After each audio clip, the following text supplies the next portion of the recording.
Bonjour à tous, chers amis.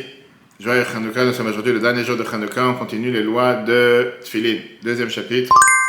On a vu la semaine dernière par rapport aux différentes lois. La dernière fois, on avait vu par rapport à pourquoi on met les Tfilin, comment mettre les Tfilin, qui doit mettre les Tfilin. On avait vu aussi les différences entre Rashi et Rabbeinu Tam. Pourquoi on a l'habitude de mettre Rashi et Rabbeinu Tam. On avait vu les différences à partir de quand, est-ce que c'est à partir de la bar mitzvah, est-ce que c'est à partir du mariage. Mais le fait que tout le monde doit les mettre, on peut revoir tout ça sur etora.fr. Aujourd'hui, on continue la suite avec la cacheroute des tefilin et l'application. C'est énormément important parce qu'il y a beaucoup de gens, justement, qui parfois ne comprennent pas qu'est-ce qui se cache dans les tefilin, qu'est-ce qu'il y a dans les tefilin, pourquoi il faut les faire vérifier. Apparemment, ils se disent qu'ils achètent un produit, pas besoin de les faire vérifier régulièrement. Et là, ce qu'on va voir aujourd'hui, dans la fabrication des tefilin, il y a beaucoup de lois. Et si on ne fait pas forcément les tefilin, on ne les fabrique pas comme la halakha demande, à ce moment-là, il pourrait des fois être pas seul. Et pas tout le monde est capable de pouvoir faire cette différence. Celui qui met des tefilin pas cachés, même s'il ne le sait pas de sa faute. Il n'a pas fait la mitzvah. Encore une fois, on ne rentre même pas dans le détail de faire une bracha en vin, quoi que ce soit. Donc c'est important de faire attention que les tefilin soient cachés. Je vais me dire, première question, avant d'entrer dans les détails, où c'est écrit qu'il faut vérifier les tefilin? Pourquoi tu as une voiture, tu ne vérifies pas la voiture? Après, tu fais l'évidence, tu vas faire ci, ça. Pourquoi les tefilin? Il faut vérifier. Il n'y a pas beaucoup d'autres choses qu'il faut vérifier. Quelqu'un m'a parlé hier, justement. Il en avait bizarre qu'on avait très mal. Il me disait qu'il avait fait une fois un Sefer Torah il y a 30 ans dans une vieille synagogue en 94 et qu'il y a un morceau de parchemin qui est déchiré, des lettres qui sont effacées. Qu'est-ce qu'on peut faire? C'est un vieux, quelque chose de très vieux. Je lui ai dit, faites-le vérifier par un scanner.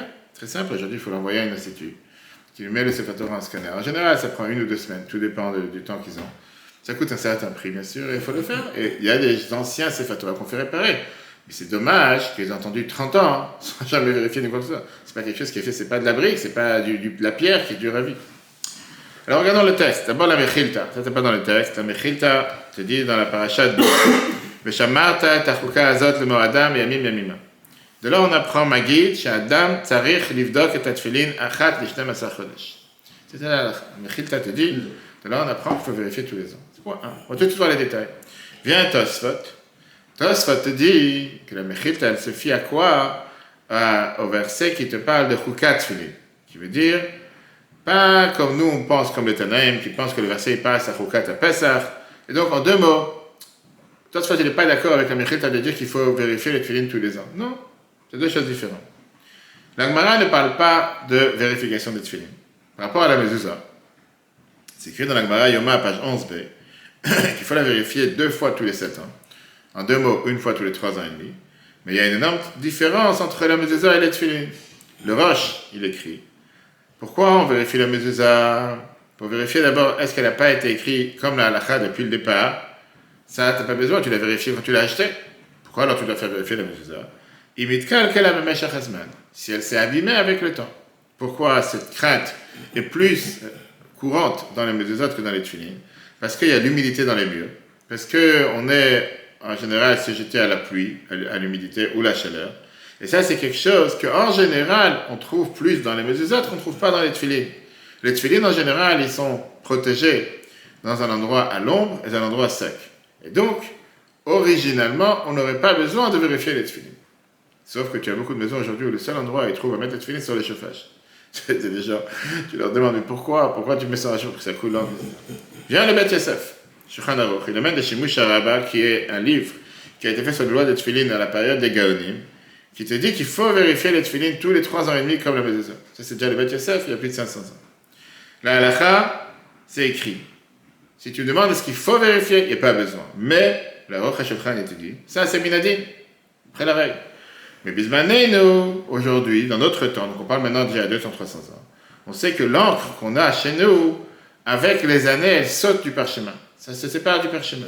Et tout dépend de la qualité de l'encre qu'on a utilisée au départ, encore une fois. Et donc, bismaneinu, nireli, je pense, de midina kalpidin, tzrichim livdok otam be'ezezman, il faut les vérifier de temps en temps.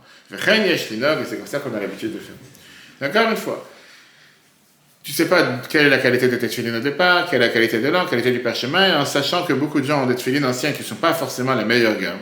Il faut les vérifier comme les autres. Et c'est pour ça que le Rabbi rajoutait en disant que même si Meikar a dit d'après la halakha, oui, tu vas me dire, il n'y a pas besoin de vérifier les tefilin pour savoir s'ils sont cachers. Dikat tefilin, ça aide quand on a besoin d'avoir ce qu'on appelle une Tosefet Bracha Milmala.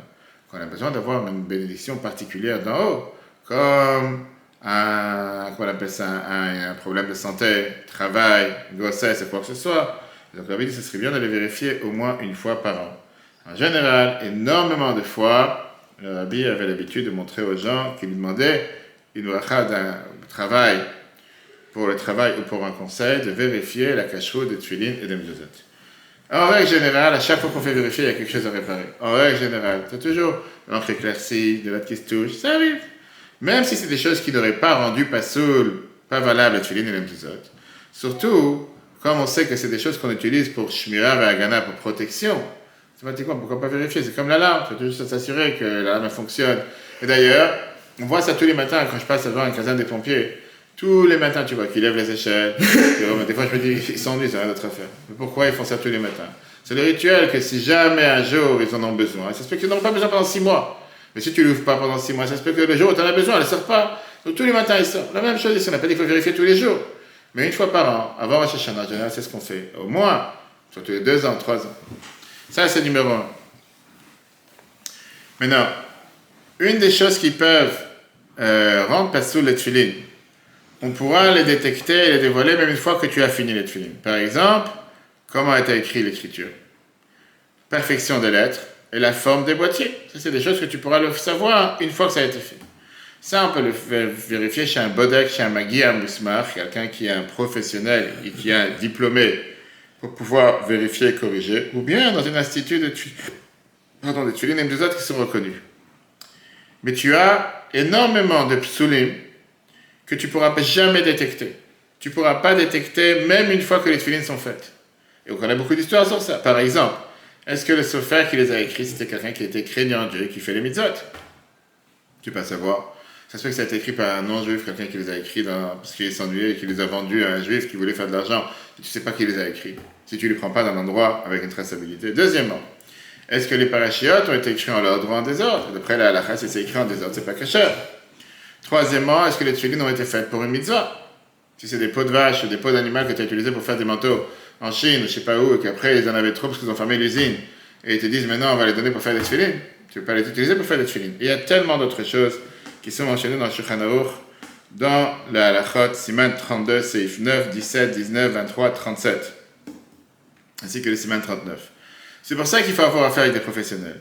Et c'est pour ça qu'il faut s'assurer que ce sont des professionnels. Des gens qui sont baki, qui sont vraiment professionnels dans la matière, qui craignent Dieu, qui n'ont pas de légèreté dans la halakha. Et c'est pour ça qu'il faut avoir la traçabilité. D'où ça vient, qui les a fabriqués. C'est ce que je dis à chaque fois, malheureusement, des gens ils achètent ça d'un revendeur qui ne veut pas te dire d'où ça vient. Qui l'a écrit, qui les a fabriqués, quand il était le sofer, d'où. Malheureusement, aujourd'hui, c'est très courant dans le marché des tefilin pas kasher et des mezuzot pas kasher. Et beaucoup tombent dans le piège parce que c'est pas cher. Et donc, quand on achète des tefilin, il faut s'assurer de les acheter de quelqu'un qui est Yireh Shamayim, qui craint Dieu, qu'on a confiance en lui, qui sait qui les a fabriqués, qui a écrit les parachiotes et qui peut témoigner qu'ils sont des Miktsouanim. Mais Yireh Shamayim, comme je t'ai dit, on a fait maintenant pour la mission, c'est duré le 16 janvier, qui nous a demandé à l'armée d'avoir les kabbalot des fabricants des tefilin. Et ils ont, pour savoir si on est Mehacher, si on approuve tel, depuis le départ, n'importe quelle personne qui te fournit, c'est comme aujourd'hui quelqu'un qui va te construire une maison, tu vois la garantie décennale, tu vois les garanties, tu veux savoir d'où ça vient, d'où vient cette personne, c'est pas juste quelqu'un qui dit je sais construire, et que demain il te fait des choses qui sont n'importe comment. Je ferai une autre idée comme ça, si sur chacun qui craint Dieu, il doit se dire la chose suivante, si sur mes habits et mes objets personnels, j'ai fait attention qu'ils soient aux normes, et qu'ils soient respectables, c'est sûr que quand je parle de Dieu, je dois me comporter de la même manière. Et donc, ça serait bien de se dire que je mettrai le prix pour acheter des tefilin sans doute, malgré que parfois le prix il est élevé. Mais moi, je suis garanti que ce soit des tefilin de qualité.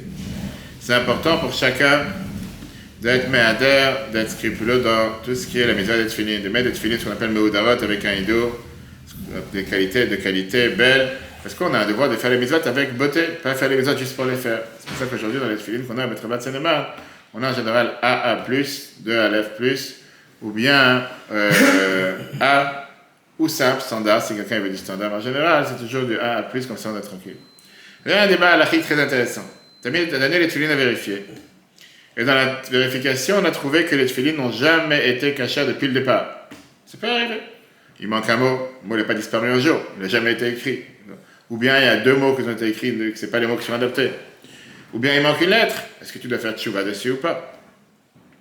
La question, c'est une question qui est beaucoup plus large. Est-ce que de tels tefillin, pasoul, que tu as mis, est-ce que c'est considéré comme un shogeg ou un ones? Comme un cas de force majeure, ou bien un cas de, qu'on appelle ça, sans faire exprès. Si c'est une faute que c'est considéré que tu n'as pas fait exprès, bien sûr tu dois réparer. Tu n'as pas fait exprès, mais tu as fait une faute. On sait très bien que la majorité des korbanot, des sacrifices qu'on amenait dans le temple, korban khatat, c'était pour une faute bishgaga, par exemple. Quelqu'un qui a fait un travail Shabbat, qui ne savait pas que c'était interdit, ou il ne savait pas qu'aujourd'hui c'est Shabbat. Il devait amener un sacrifice, une réparation. Maintenant, quelqu'un qui a fait une faute parce qu'il était un cas de force majeure, lui, il n'a pas amené de préparation. On apprend ça du verset sur une fille qui avait été violée dans la Torah, que la fille, elle n'a aucune punition, c'est pas de sa faute.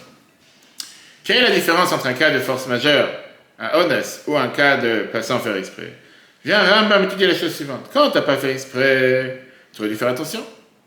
Adam ou Adolam, c'est ça que tu as fait exprès. Fais attention, tu roules, tu dois faire attention sur quoi tu marches. Et si tu aurais fait attention et tu serais renseigné, tu ne serais pas arrivé à faire ce qu'on appelle un shogeg, une faute, sans faire exprès. Puisque tu ne t'es pas renseigné et tu as fait la faute, tu dois réparer la faute. Un anus, quelqu'un qui a un cas de force majeure, qu'est-ce que tu vas lui faire? C'est pas de sa faute. Et donc, une autre question. Si tu as acheté des tefillin de quelqu'un qui n'a pas de confiance, qui n'est pas un professionnel, des tefillin de mezuzot, c'est sûr que ce n'est pas un cas de force majeure. On peut dire que ce n'est même pas un cas de ne pas faire exprès, c'est plus grave que ça. Parce que c'est écrit dans Shulchan Aruch, clairement, dans Siman Lametet, Siman 39, Seif 8, Tfilin, Ein Nikrin, Elam Ina Montré. Tu n'as pas le droit de prendre des tfilin seulement d'un professionnel en la matière. Pas juste comme ça sur Internet ou de n'importe qui.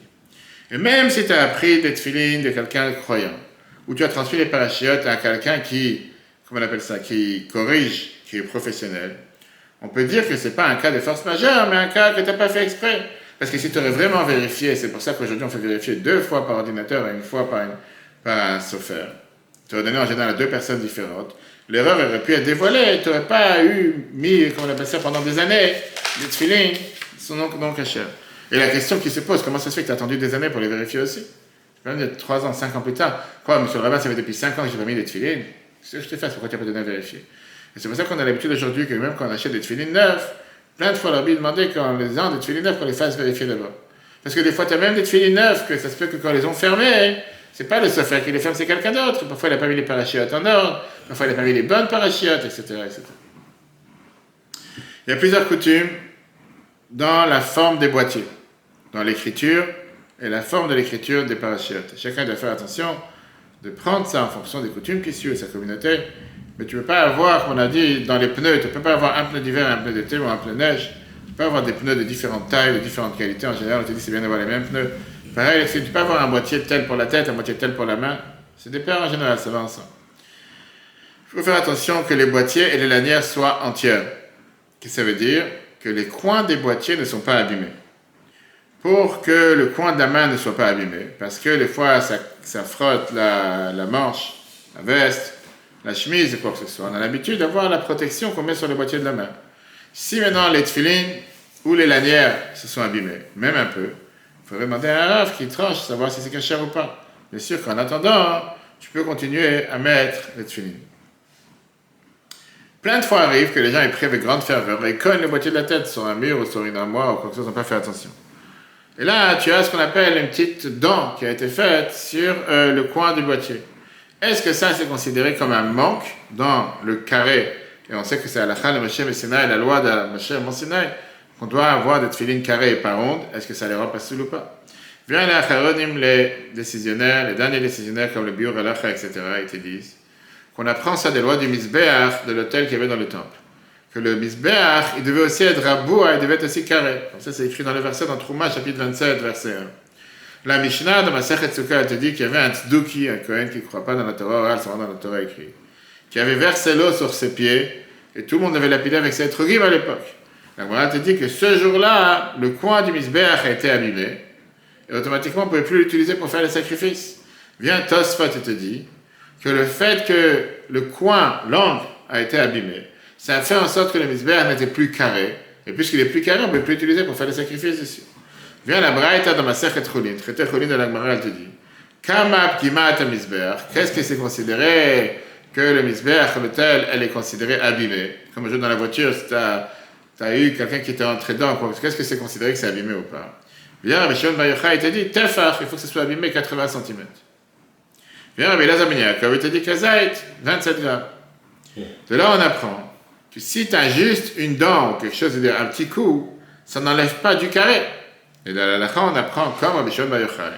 La halakha dans Rambam Yechom et Aprira, chapitre 2, qui te dit que tout le temps que le coup que le Mizbeach avait reçu était moins de 8 cm, il est caché. Il dit 80 mm. 8 cm, le Mizbeach, il est caché. Revenons au tefilin. Est-ce que de là, on va apprendre que quand tu as moins de 8 cm dans un tefilin qui a été touché, c'est pas sûr. Le problème, c'est que tu n'as pas un tefilin de 8 cm. D'accord? Tous les boîtiers de tefilin, même le plus gros, il fait 4 cm. 4. Vient des Acharonim, comme le Chesed d'Avraham, le Shut Marasham, qui te disent qu'on apprend du Mizbeach par rapport au carré.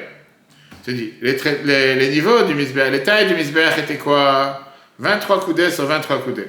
En Tefach, c'était 291 sur 291. Ça veut dire que le prorata de qu'est-ce qui peut rendre invalide, c'est 29 sur une échelle de 1 sur 1. Traduire ça aujourd'hui en termes, quand tu parles de tefilin, puisque les tefilin, c'est pas 29 tefachim sur 29 tefachim, on parle ici 23 coudées, si tu divises 23 coudées en deux, ça fait, on va dire 11,5. 11 mètres et demi. Et tu vois que pour le Mizbeach, qui fait 11 mètres et demi sur 11 mètres et demi, on te dit que c'était quoi? 11 mètres et demi carré, 11 et demi carré. C'était un tefach. Donc quand tu rapetisses ça à le ratio par rapport au tefilin, c'est rien de rien. Ce qui veut dire que dans les grandes tefilin qui font 4, une dent qui fait 2 dixièmes de millimètre peut rentrer pas sous les tefilin. Puisque tu as 4, tu crois par rapport à ce qu'on a eu comme défaut qu'il peut y avoir dans le Mizbeach, et de là, on prend par rapport au tefilin. C'est rien de dizaine de millimètres. C'est rien de rien, exactement. Et c'est pour ça qu'il faut faire vérifier. Le Biur Halakha te dit que quoi? Que quand est-ce qu'un défaut peut faire du mal dans les tefilin? Seulement s'il était comme Chagirat Atziporen, qui veut dire que quand tu passes l'ongle sur le boîtier, l'ongle il s'attrape. C'est-à-dire qu'il s'est vraiment fait un trou ou quoi que ce soit. Pourquoi? Parce qu'on a une règle halachique générale, comme on a dans les couteaux de shrita. Quand on apprend pour être shochet, on passe le couteau sur l'ongle pour savoir s'il n'y a pas une dent. On n'a pas d'avoir un couteau avec des dents. Et si le couteau il s'attrape sur l'ongle, automatiquement il n'est pas caché. Il faut poncer sur des pierres, etc., le remettre en place. Maintenant, la réalité, c'est que personne ne peut te dire aujourd'hui c'est quoi la taille de Chagirat Atziporen que l'ongle peut s'attraper. C'est quelle taille? Donne-moi un chiffre, personne ne peut dire. Le Shut Shevet Levi, il te dit que la profondeur c'est 1 mm. Donc concrètement aujourd'hui, même si c'est 1 mm ou plus, on peut continuer à mettre les tefilin pour ne pas perdre les mètres. C'est bien de faire attention.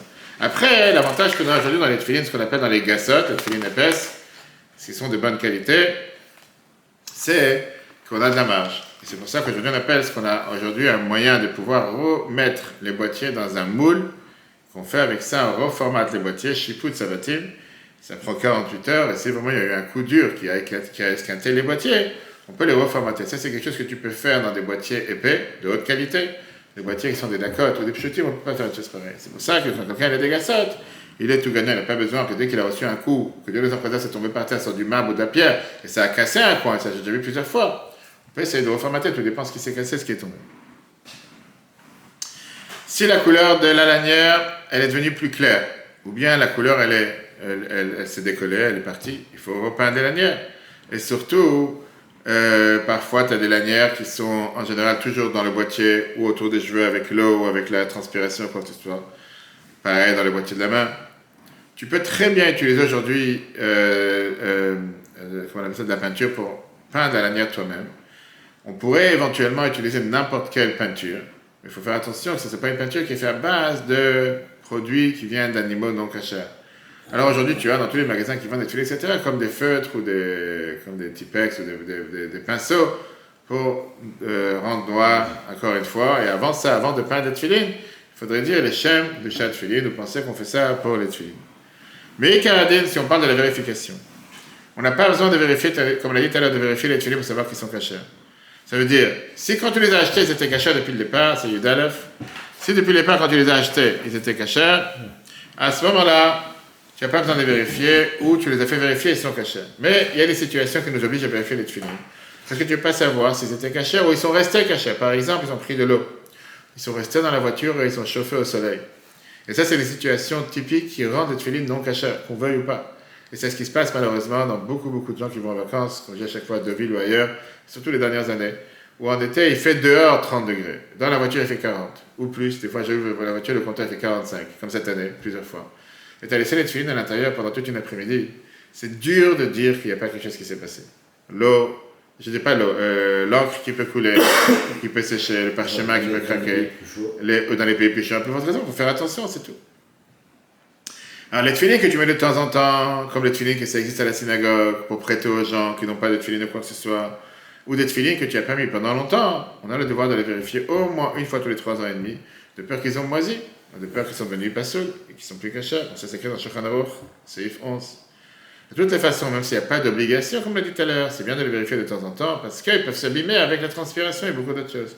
Et celui qui est Noël, mais maintenant c'est d'autres qui veut être pieux, comme c'est écrit dans Matthieu Ephraim, il vérifie les tefilines tous les ans au mois de Elul. Quand il faut vérifier les tefilines, et que tu as le devoir de les vérifier, et tu ne peux pas les donner à vérifier maintenant, parce que ça prend 2 semaines, ou la personne n'est pas prête, ou quoi que ce soit, tu peux continuer à les mettre pour ne pas arrêter de faire la mitzvah. Quand tu pourras les mettre, quand tu pourras les faire vérifier, tu les feras vérifier. La semaine prochaine, si Dieu veut, on verra dans le 3e chapitre qui doit mettre les tefilines, quelle heure il faut les mettre, et où il faut les mettre, et quel endroit, dans la main et dans la tête. Différence avec Ashkenaz Sepharad, le cours en replay sur etora.fr, ETH, Google et Apple. Très bonne journée à tous.